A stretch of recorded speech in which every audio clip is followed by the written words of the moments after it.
Assalamualaikum warahmatullahi wabarakatuh. Innal hamdalillah nahmaduhu wa nasta'inuhu wa nastaghfiruh wa na'udzu billahi min shururi anfusina wa sayyiati a'malina. Man yahdihillahu fala mudilla lahu wa man yudlil fala hadiya lahu. Wa asyhadu an la ilaha illallah wahdahu la syarika lahu wa asyhadu anna Muhammadan 'abduhu wa rasuluhu la nabiyya ba'dahu. اللهم صل على محمد وعلى ال محمد كما صليت على ابراهيم وعلى ال ابراهيم وبارك على محمد وعلى ال محمد كما باركت على ابراهيم وعلى ال ابراهيم في العالمين انك حميد مجيد. اما بعد. Bahwa dari ibu jemaah Masjid Baitul Salam yang Allah Subhanahu wa taala, kita bersyukur selalu kita panjatkan kepada Allah Subhanahu wa taala pada kesempatan yang mulia ini. Allah pertemukan kita kembali di tempat yang mulia ini dalam rangka mengkaji dan menelaah beberapa hadis dari Rasulullah SAW. InsyaAllah dapat menambah wawasan kita tentang Islam dan ajarannya. Salawat dan salam semoga selalu tersampaikan kepada kita, kepada Rasul kita Nabi Muhammad SAW beserta para keluarga, sahabat tabi'in dan seluruh pengikutnya yang senantiasa menapaki jejaknya dan mengikuti sunnah-sunnah. Bapak dan ibu-ibu yang berkenan Allah Subhanahu wa taala, sebelum kita memasuki hadis-hadis yang ada pada lembar yang saya bagikan, perlu saya sampaikan bahwa pada hari ini adalah hari yang ke-21 bulan Safar 1434, dan baru beberapa hari kita masuk di tahun baru. Mungkin banyak di antara kita yang baru pulang dari libur, dari puncak Leman, dari pantai ataupun dari tempat-tempat yang lain. Namun perlu saya sampaikan bahwa mungkin kita tahu banyak di antara kita yang mempersiapkan dunia melebihi mempersiapkan akhirat. Sehingga kita dengar kemarin ada yang tenggelam di barang kritis, ada juga yang tenggelam di Garut,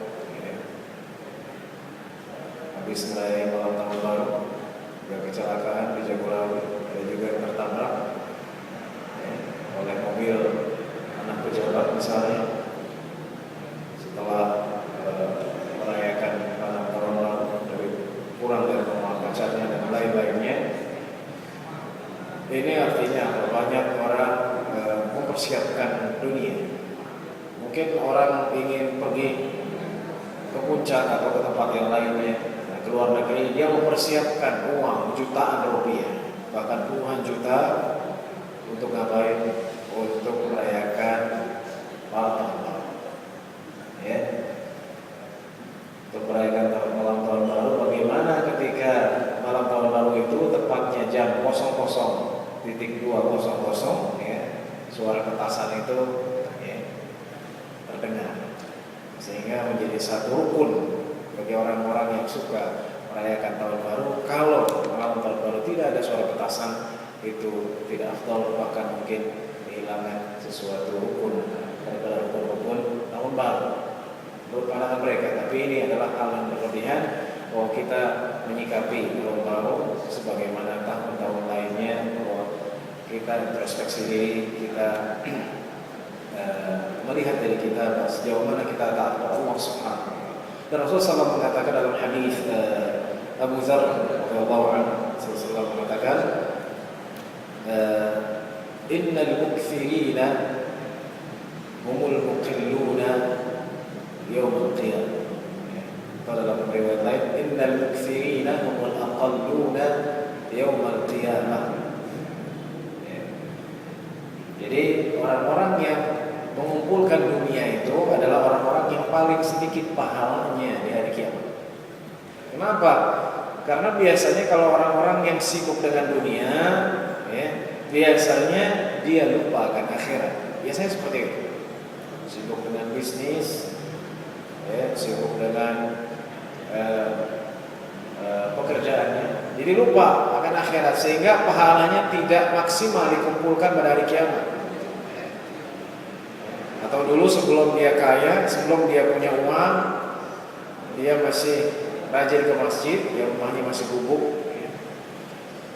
Kendaraan cuma sepeda, ya. Adapun motor cuma motor Vespa. Sekarang sudah menjadi pejabat, ya rumahnya bertingkat-tingkat, ya mentereng, dan di dalamnya ada AC, kasurnya empuk sehingga dia lupa, ya mau ke masjid malas, ya mau ke masjid malas, dia mengatakan masjidnya panas, ya mendingan sholat di rumah. Kalau di rumah nyaman, begitu ya, lantainya dingin, kemudian ada AC dan seterusnya. Maka Rasulullah SAW menegaskan dalam hadis ini, jangan kita terlalu banyak ya mengumpulkan dunia, karena mengumpulkan dunia dampaknya kita akan sedikit dalam mengumpulkan pahala. Baik Bapak dan Ibu sekalian, pada kesempatan kali ini ada 4 hadis yang ingin saya sampaikan berkaitan dengan ilmu hadis. Pertama tentang Hajar Aswad.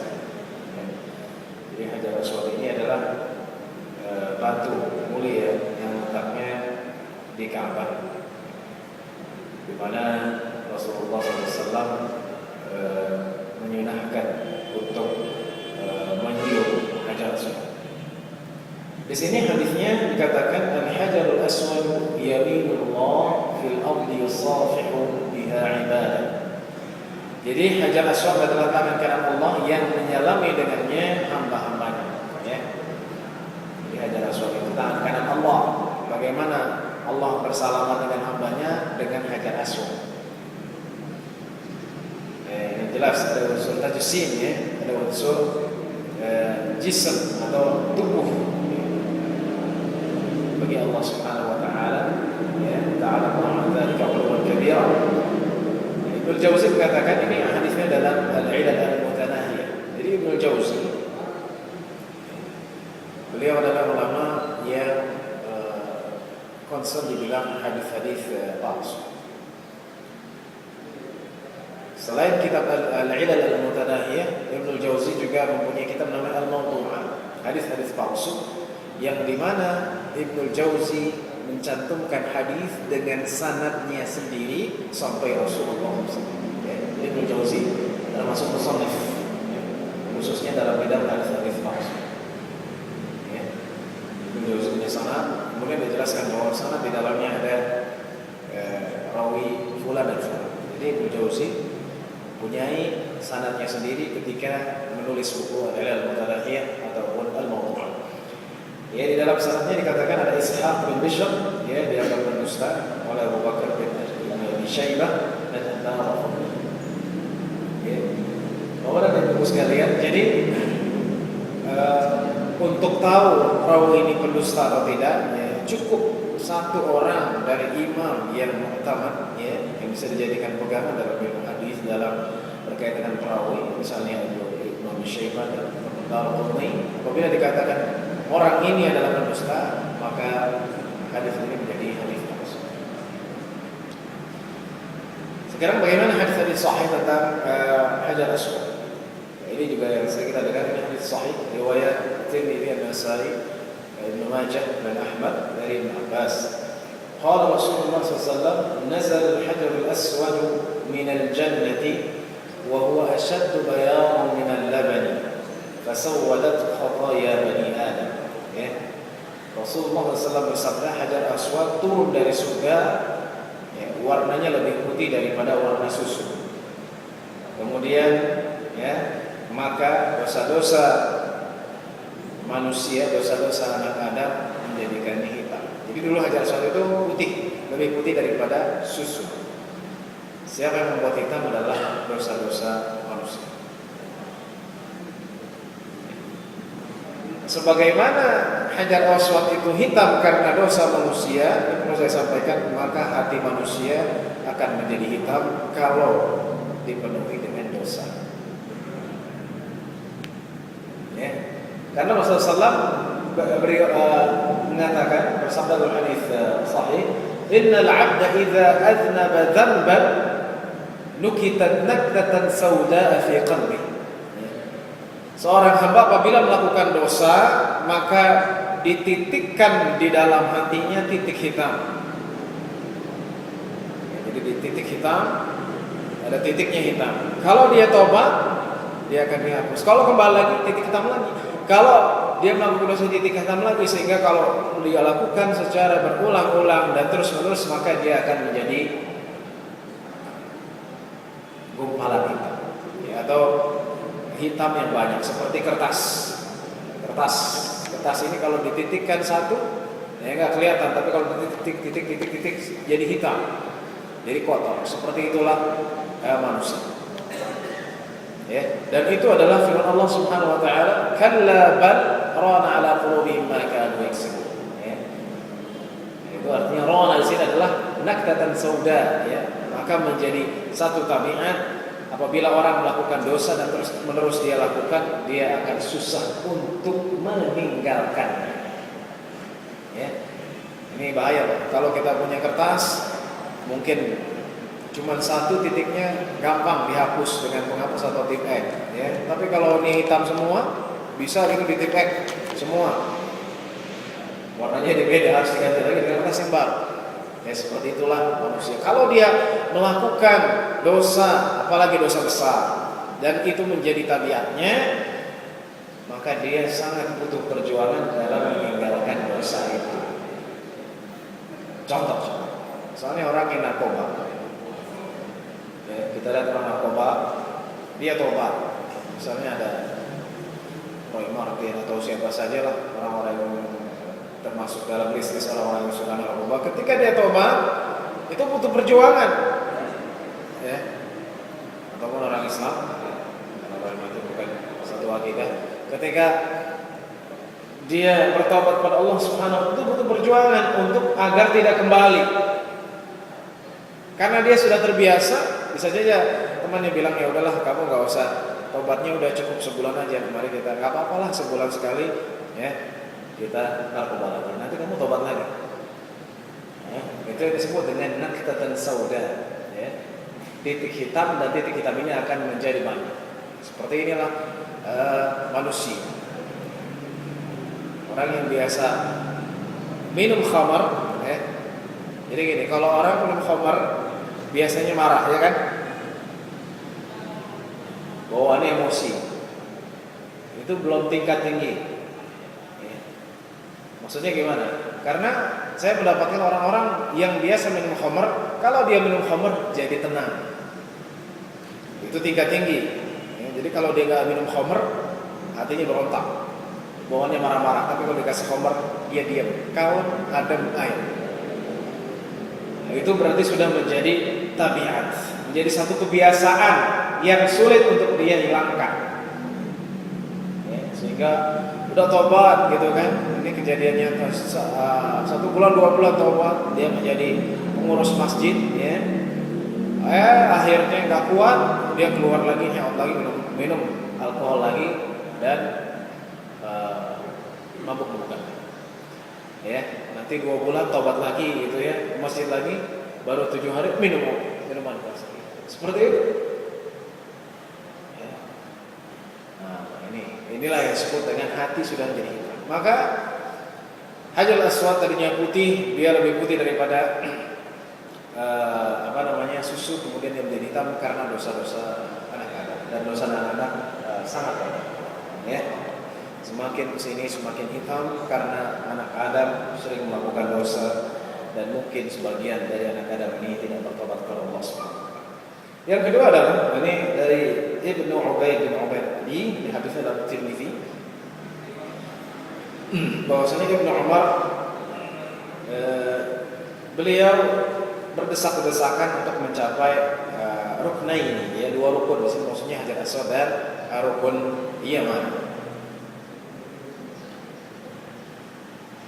Ya. Rukun Yamani itu berarti mengarah Yaman ke selatan. Rukun Iraqi ke Irak. Ya. Rukun Syami ke arah Syam. Hajar Aswad itu adalah bergandengan dengan rukun Yaman kalau dilihat dari bawah begitu. Di sini rukun Yamani, di sini Hajar Aswad. Jadi Ibnu Umar ketika itu berdesak-desakan untuk mencapai Hajar Aswad dan Rukun Yaman. Kemudian aku bertanya, ya, siapa ini? Adalah Ibni Ubaid bin Umair.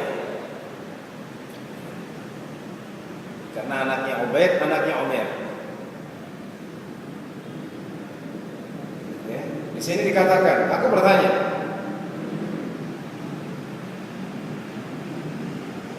wahai Abu Abdurrahman, kau berdesak-desakan saat penuh sesak agar mendapatkan mencapai dua rukun itu, ya, rukun Yamani dan Hajar Aswad. Dan kami tidak pernah melihat para sahabat melakukan hal itu. Kemudian kata Ibnu Umar, in af'al, ya, ini ada yang dikuat. Kalau aku melakukannya, ya, artinya aku tidak akan apa-apa, ya, aku tidak masalah.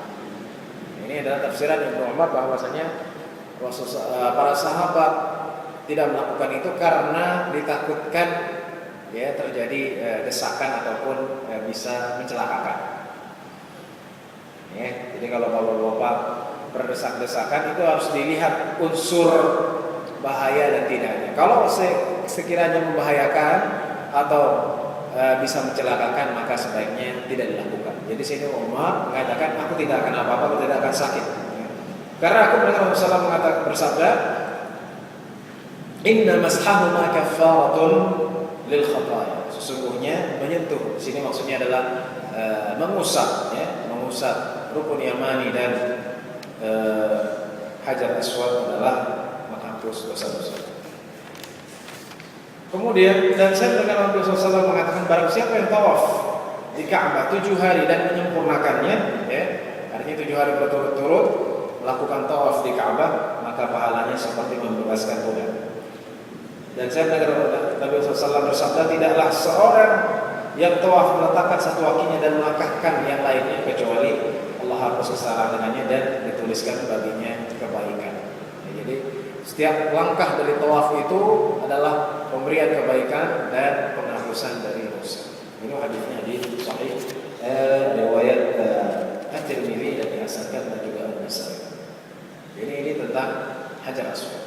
Nanti kalau bapak ingin umrah ataupun haji, ketika tawaf, apabila memungkinkan, ya, disunahkan untuk mengusap dua rukun ini, ya, yaitu Rukun Yamani dan Hajar Aswad. Adapun Hajar Aswad, Rasulullah SAW bukan hanya mengusap, tapi juga mencium. Ya, jadi kalau Rukun Yamani nggak usah dicium, tapi kalau Hajar Aswad dicium. Ya, apabila memungkinkan, tapi kalau tidak memungkinkan, ya, mengusap juga tidak mungkin, maka cukup memberikan isyarat dan berkata. Kemudian yang kedua, ini adalah tentang tetangga. Ya. Mungkin hadis ini menjadikan definisi tetangga itu bagaimana? Definisi RT itu bagaimana? Karena di sini hadisnya dikatakan Awsani Jibril alaihi salam, ya, Jibril atau Jibril alaihi salam. Jibril mau berwasiat kepadaku, kepada tetangga 40 rumah. 10 rumah di sini, 10 rumah di sini, 10 rumah di sini, ya. 10 rumah maksudnya di kanan 10 rumah, di kiri 10 rumah, depan 10 rumah, di belakang 10 rumah. Ya. Ini jadi definisi RT atau bagaimana? RT bagaimana patokannya? Apakah 10 rumah atau lebih begitu?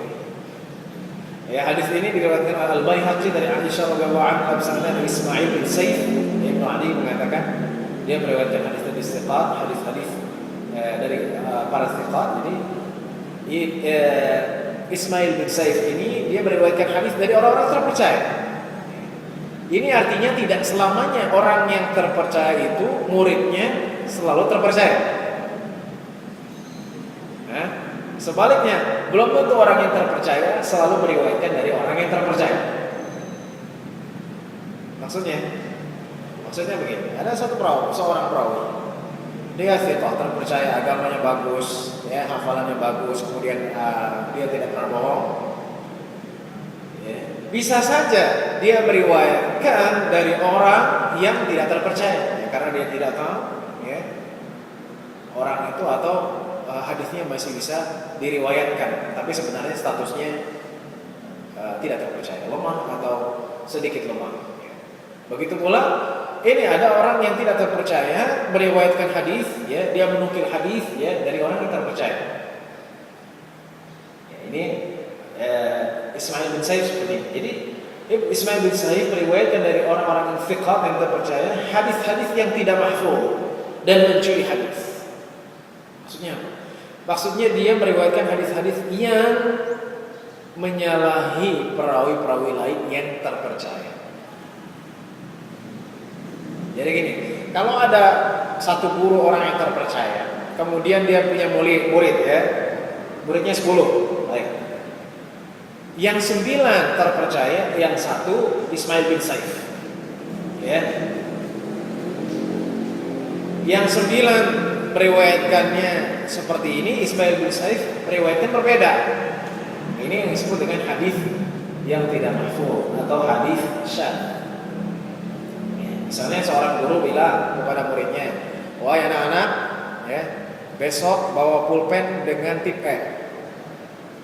Yang 9 bilang seperti itu, tapi seorang, ya, dari muridnya itu Ismail bin Sa'id contohnya atau yang lainnya, ya, dia mengatakan kepada temannya bahwa guru saya bilang besok bawa pensil dan penghapus. Nah, ini disebut dengan hadis syadz. Ya, jadi Ismail bin Sa'id dia mempunyai guru yang terpercaya, tapi riwayatnya dalam ghair mahfuz. Kenapa ghair mahfuz? Karena dia lemah. Kenapa dia menyalahi orang yang terpercaya lainnya? Karena hafalannya lemah, ya, dan mencuri hadis. Jadi bukan barang doang yang dicuri, Pak. Hadis pun dicuri. Bagaimana itu? Itu bisa dicuri, ya. Jadi hadis ini ada satu hadis diriwayatkan oleh orang yang terpercaya. Itu punya dia. Maksudnya punya dia dengan sanadnya. Dia punya hadis. Kemudian diambil hadis itu. Dia bilang haddatsana fulan atau an fulan. Ya. Diambil hadis itu dari dirinya, kepada dirinya. Nah, itu disebut dengan yasatul hadis. Atau dia mengatakan sami'tu, saya mendengar. Ya, padahal bukan dia mendengar, tapi orang lain. Ini namanya mencuri hadis. Dan dia termasuk pendusta.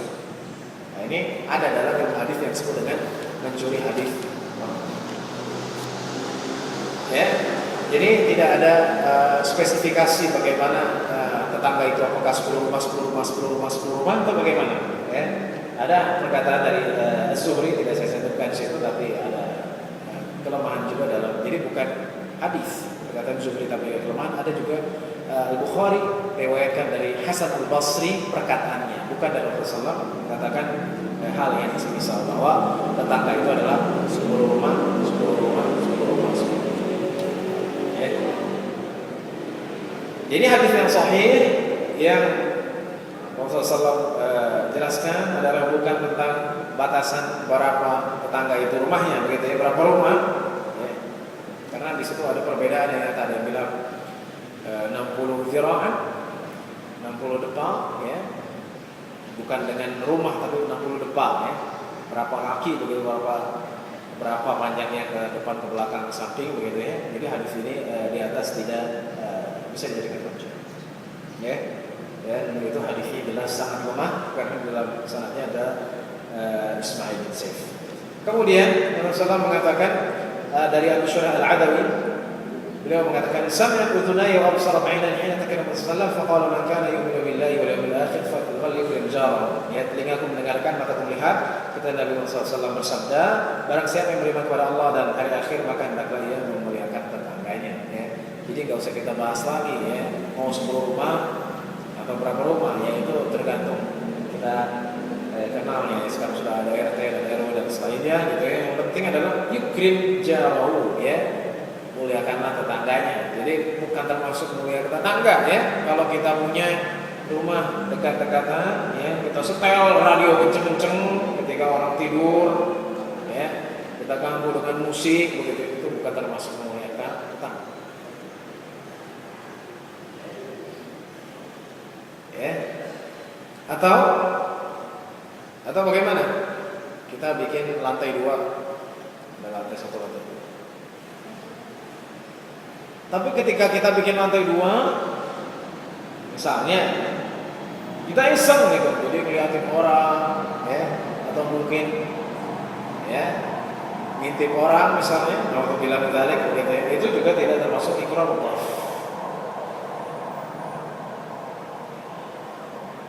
Jadi kalau di Australia itu, ini yang unik, seseorang tidak bisa meninggikan rumahnya, ya, meninggikan rumahnya atau melebarkan rumahnya tanpa izin daripada tetangga. Misalnya dia punya kayak ditinggiin begitu kan, harus izin dulu sama tetangganya setuju atau tidak, ya, karena mungkin kalau ditinggiin bisa mengganggu, ya. Tapi di Indonesia nggak ada, mau tinggiin 3 tingkat juga nggak masalah begitu ya. Jadi intinya adalah yang penting kita tidak menjaga ketentraman tetangga. Kalau kita bertetangga tapi kita membuat kebisingan, kemudian juga kita membuat hal yang tidak menyenangkan tetangga, maka kita tidak termasuk dalam hadis Rasulullah. Jadi itu termasuk iman kepada Allah dari akhir, itu memuliakan tetangga. Kemudian yang ketiga, ini hadis tentang ini juga penting ya, tentang penciptaan dunia.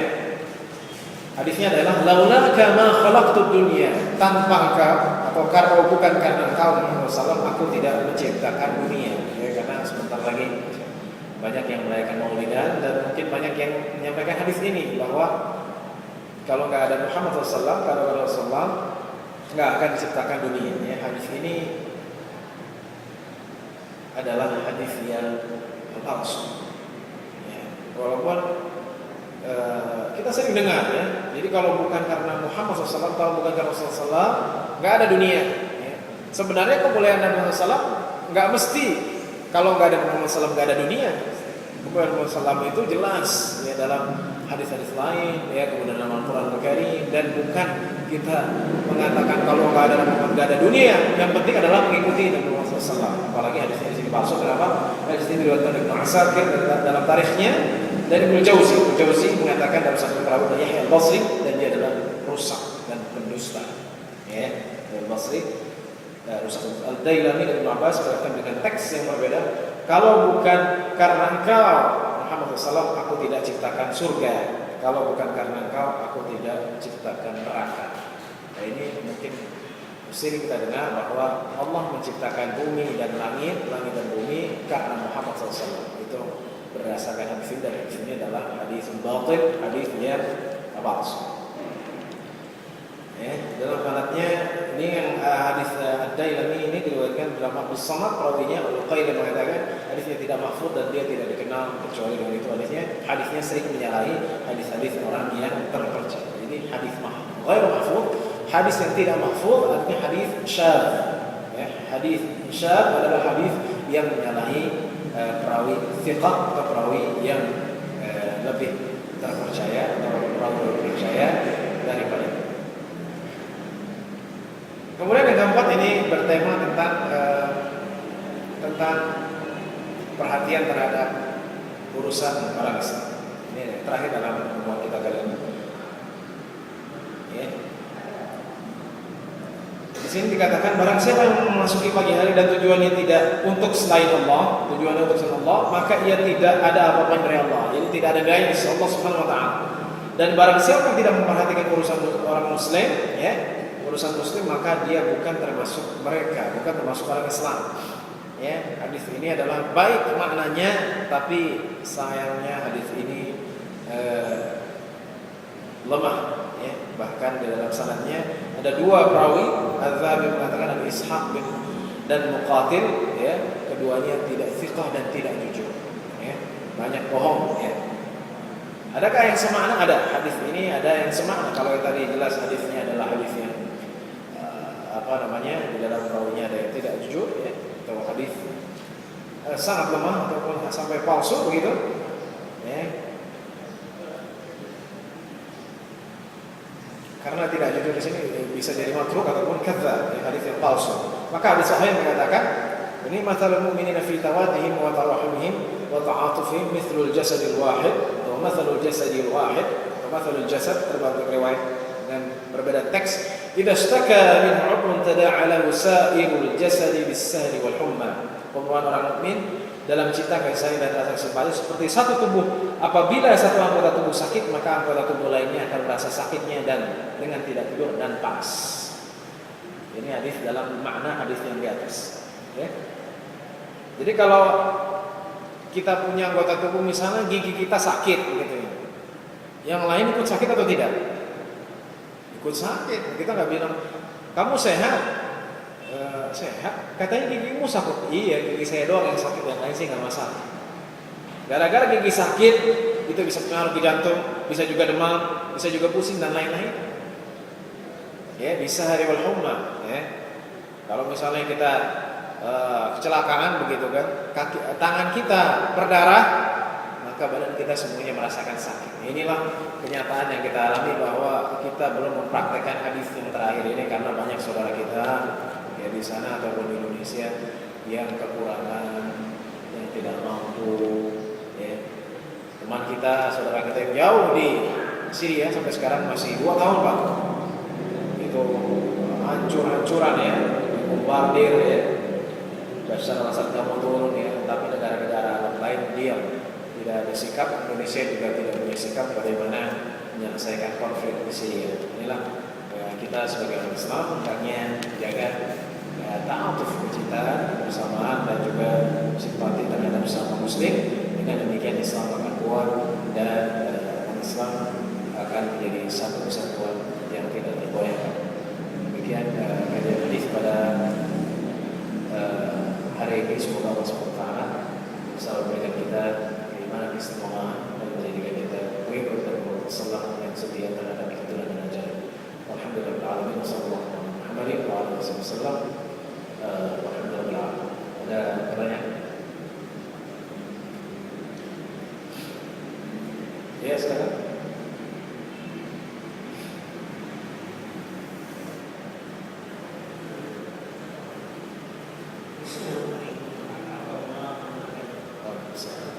Mengenai pembahasan poin pertama tadi bahwa orang yang berada itu pahalanya sedikit. Tapi kalau saya lihat tentunya kenapa para sahabat Rasul Ustaz bin Affan, banyak saya lihat ada 90% kira-kira itu adalah para orang yang punya, sehingga dia dengan kemampuannya itu bisa menyumbangkan kemajuan Islam. Kalau sekarang kan saya lihat banyak orang Islam karena tidak pada di bawah, sehingga kayak ada konflik itu memang kurang sekali dibandingkan dengan itu. Terima kasih. Baik, tadi hadisnya hanya potongan Pak. Jadi hadis itu panjang. Jadi kisahnya begini, bahwa suatu hari Rasulullah pernah keluar malam hari, ya, kemudian diikuti oleh Abu Dzar. Abu Dzar sembunyi-sembunyi gitu kan. Hadisnya dalam Bukhari. Ya. Kemudian